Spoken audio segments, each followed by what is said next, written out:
আদালতের রায়কে ঘিরে উত্তেজনায় ফুঁসছে ঢাকার ধানমন্ডি।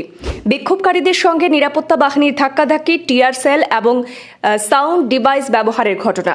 বিক্ষোভ, ব্যারিকেড ভাঙা এবং কাঁদানে গ্যাসে উত্তেজনা ছড়িয়ে পড়েছে পুরো এলাকা জুড়ে। বিক্ষোভকারীদের সঙ্গে আইনশৃঙ্খলা বাহিনীর ধাওয়া পাল্টা ধাওয়া, একাধিক স্থানে ছড়িয়ে পড়ে টান টান উত্তেজনা। মানবতা বিরোধী অপরাধের মামলায় প্রাক্তন প্রধানমন্ত্রী শেখ হাসিনা সহ অন্যান্য আসামিদের ফাঁসির রায় ঘোষণা কেন্দ্র করে সোমবার সকাল থেকে বাংলাদেশের ধানমন্ডি ৩২ নম্বর সড়কে উত্তেজনা দেখা দেয়। বিক্ষুব্ধ ছাত্র জনতা সড়কে শেখ মুজিবুর রহমানের বাড়ির সামনে অবস্থান নিয়ে বিভিন্ন স্লোগান দিতে থাকেন। অনেকে বাড়ির ভেতরে প্রবেশ করেন।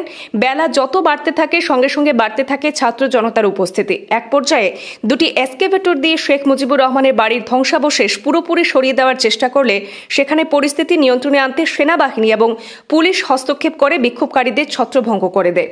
আন্দোলনকারীদের উপর লাঠিচার্জ, সাউন্ড গ্রেনেড এবং টিয়ার গ্যাস ব্যবহার করা হয়। পাল্টা ইটপাটকেল নিক্ষেপ করেন বিক্ষুব্ধ ছাত্র জনতা। এতে উভয় পক্ষের বেশ কয়েকজন আহত হয়েছেন বলে খবর রয়েছে। সেই সময় নিউ মার্কেট থেকে মিরপুরমুখী সড়কের উভয় পাশে যান চলাচল বন্ধ হয়ে যায়। ৩২ নম্বরের প্রবেশমুখ ঘিরে রাখে আইন শৃঙ্খলা বাহিনীর বিপুল সংখ্যক সদস্য। সেখানে এদিন দুপুরে সরজমিন গিয়ে দেখা যায় যে ৩২ নম্বরের সামনে মিরপুর সড়কে দুটি এক্সকেভেটর রয়েছে। বিক্ষোভকারীরা ধানমন্ডি ৩২ নম্বরে এক্সকেভেটর ঢুকানোর চেষ্টা করে, আর সেই সময় তাদের বাধা দেয় সেনাবাহিনী এবং পুলিশ। সেই বাধার মুখে বিক্ষোভ শুরু করেন ছাত্র জনতা। তারা বাধা উপেক্ষা করে ৩২ নম্বরে ঢোকার চেষ্টা করলে প্রথমে লাঠিচার্জ করে পরিস্থিতি নিয়ন্ত্রণে আনার চেষ্টা করা হয়। পর মুহূর্তেই ছোঁড়া হয় একের পর এক সাউন্ড গ্রেনেড এবং টিয়ার গ্যাস। ছাত্ররাও পাল্টা প্রতিক্রিয়া জানালে পুরো এলাকায় সেই সময় উত্তেজনা ছড়িয়ে পড়ে। বেলা ঠিক 1:45টার দিকে দুই ভাগে ভাগ হয় বিক্ষোভকারীরা, আবার জড়ো হন সেখানে। তখন ৩২ নম্বর এলাকা আবারও বিভিন্ন স্লোগানে উত্তাল হয়ে ওঠে। মিছিলে থাকা ছাত্র জনতা একটা একটা ধরে ধরে সেখানে বিভিন্ন ধরনের স্লোগান সহ নানা কথা বলতে থাকেন।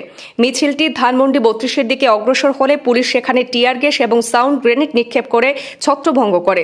ধানমন্ডি, কলাবাগান, পান্থপথ এবং শোভানবাগ এলাকায় সেই সময় উত্তেজনা ছড়িয়ে পড়ে। মিরপুর থেকে আসা আন্দোলনকারীরা দাবি করছেন যে এক্সকেভেটর এগিয়ে নেওয়ার সময় তাদের থামানো হয় এবং ধাক্কা দেওয়া হয়। বিক্ষোভকারীরা ব্যারিকেড ভেঙে ভেতরে ঢোকার চেষ্টা করেন, কিন্তু পুলিশ তা প্রতিরোধ করে। রাতে ৩ দিক থেকে আন্দোলনকারীরা অবস্থান নেন, ফলে পরিস্থিতি নিয়ন্ত্রণে পুলিশের উপস্থিতি বাড়ানো হয়। এছাড়াও সেনাবাহিনী, বিজিবি এবং র্যাবের সদস্যরাও সেখানে রয়েছেন বলে জানা যায়।